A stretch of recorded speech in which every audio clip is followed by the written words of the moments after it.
I wish I could tell you the worst thing that ever happened in my house was a broken glass or a bad deal, but the truth walked up to me in a tux in my own backyard while a band played and people pretended to like each other.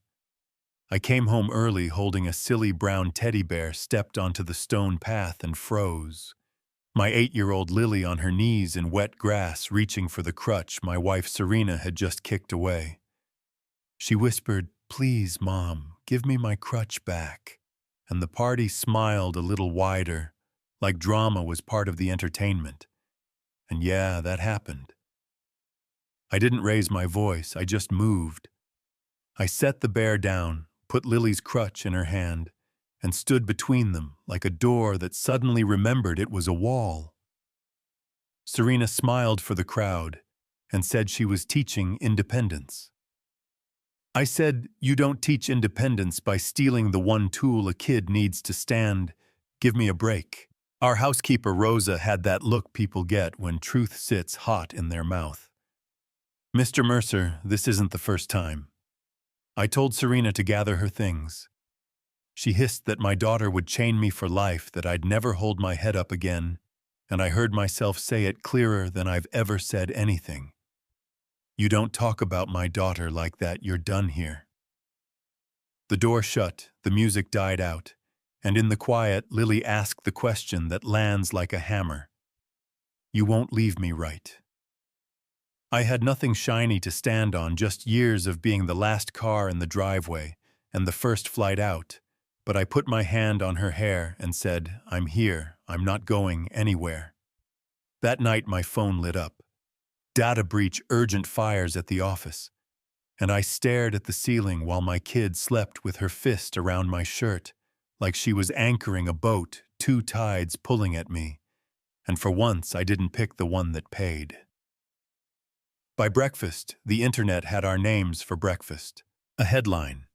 With my face next to a model I'd never met, Serena crying pretty into a phone camera, about a stepmother's heavy cross, a reporter tossing gasoline with a smile.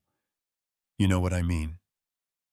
Folks who clapped for you on Friday will write you off by Monday. I kept the stove on low and made scrambled eggs. Lily watched me like a stranger had wandered into the right kitchen. After we ate, Rosa knocked on my office door and slid a little black thumb drive onto the desk like it was a live wire. "You should see this." I clicked. Folders, screenshots, late-night camera clips of Serena in my study, with a man named Derek, payments to that reporter, who suddenly found his teeth a calendar note to meet my rival, Benton Hale, in a hotel bar. A message that made my hands shake in the small way, the way that makes the mouse skip. The little girl is his weak point, keep pressing there. I called an attorney who once made a room full of suits, remember they had spines, Hannah Grant, and I sent everything. A detective named Cole Bishop called with that gravel voice people get after they've seen the same trick one too many times. He said, "We can move fast if you can stand still," I said. "I'm not leaving my kid," he said. "Then we come to you." So we colored on the living room rug while quiet people in vests photographed the study and bagged 2 devices. I hate to admit, had my fingerprints on them. Midday, the school called. A teacher named Ms. Harper had shut down 2 boys with mouths bigger than their hearts. She had logged it, called parents, done the right thing, and I still felt like I'd left a door open in a storm. That night, a judge signed off. Blue lights kissed the oak trees before dawn, soft as a sweatshirt, and the warrants walked their route. Serena's phone at a short-term rental. Derek's laptop from his truck, an employee of mine pulled from the airport line with his face in his hands, like the job forgot to offer a parachute. I didn't cheer, I brewed coffee and waited for the sun to find the window. The legal side wasn't the hard part. The hard part was showing up to physical therapy with Lily and shutting up. Dr. Patel spoke to her, not to me counted, slow stopped, when she said, "Stop," taught her how to tilt her thumb so the strap didn't bite. I sat in a chair, and learned to measure time by breath, by the squeeze of Lily's hand, when she wanted me to count with her, by how long it took for my shoulders to drop back where they belong. Outside, the internet played ping-pong with our names. A columnist I'd never met called me a snow globe father, pretty when shaken, and Serena's party pictures ran under a soundtrack that made her look like a saint at a bonfire. I almost called in to correct the record. Hannah said paper trails talk louder than wounded pride. Cole said patience is a tool. Rosa set a cup of tea by my elbow at 10 every night, like it was blood pressure medicine. A week later, the receipts came home. Wire transfers that landed on the same days those hit pieces did group chats with Hale, where the plan laid itself out like a cheap script server logs with my guy's keycard at 1:14 a.m. in my office, like a fingerprint left on a light switch. I signed statements until my hand cramped. Then I took Lily's drawing.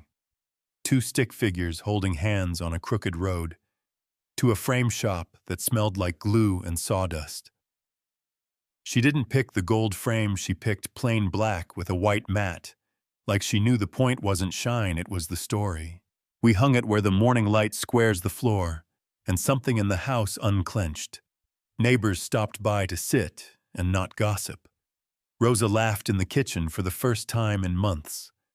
Lily and I chalked a line in the backyard from the oak to the fence and called it the road. Day 1, she took 2 steps and cried because fear and pride share a wall. Day 2. She took 3 and laughed at herself like the sound could push the sky up a little higher. By the time court rolled in, we were counting in sets of 5, and I had learned that being steady is a talent too. The verdict came in a room that smelled like paper and old air. Names I'd once saved as friends were read like weather alerts. There were sentences I won't replay here, restitution for money that never bought back a minute I missed. Hale didn't show his company said values and restructuring.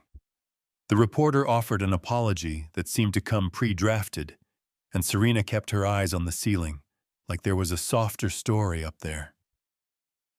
On the courthouse steps, a young reporter named Paige said, "I know you don't need my opinion, but I think you did the right thing." And I didn't answer, because right and wrong feel different when your kid's hand is inside yours. We went home, canceled a party, sold a boat, cut 3 deals loose that would have kept me away. None of it felt like sacrifice. It felt like remembering the shape of my own life. Now here's the part people argue about. Hannah asked if I wanted to bury that paper. Cole said we had enough to drag it for years and make an example. And I looked at Lily painting another road, this one with a ridiculous dog that looked like the neighbor's lab, and I said no. I took a settlement that funded scholarships at her school, paid for therapy for kids who can't afford it, and created a pot for a shelter Rosa volunteers at. I wrote one op-ed about how disability is not a moral failure or a plot twist. Then I turned down podcasts. Some called me soft, a few said I let a toxic machine keep spinning when I could have blown it up. Maybe they're right. Maybe the only way to be clean is to scorch earth. Or maybe sometimes you aim your hammer where your kid can see the nail go in, and you let the rest of the world buzz without you. I don't know. I'm learning. I'm always going to be learning. The other night, we walked the chalk road again. Lily counted under her breath. 1, 2, 3, 4, 5, 6. Wobbled, caught herself, grinned like the sun had a private joke with her. I sat in the grass and watched the sky turn the color of a bruise, healing the framed drawing, caught a slice of orange light in the window, and for a second, it looked like the road ran straight off our lawn into the wide world. Maybe it does. So let me ask you this, and be honest. When you see a grown-up call cruelty a lesson, do you clap or do you step in? If a child asks for her crutch and someone spins it, as tough love, are you buying that? If you've been the one called a burden just for standing back up, I want to hear from you. Did I do right, settling? When I could have fought for years, should I have scorched the earth? Does a father get to fix his life in the same house where he almost broke it? Drop your take in the comments. Argue with me if you need to share this. If it hit a place you don't talk about at work. Just don't call my daughter a burden, not in this house, not ever. And if you're walking your own crooked road right now, one breath at a time, one little step over another, I see you. Keep going. I'll be in the comments tonight listening.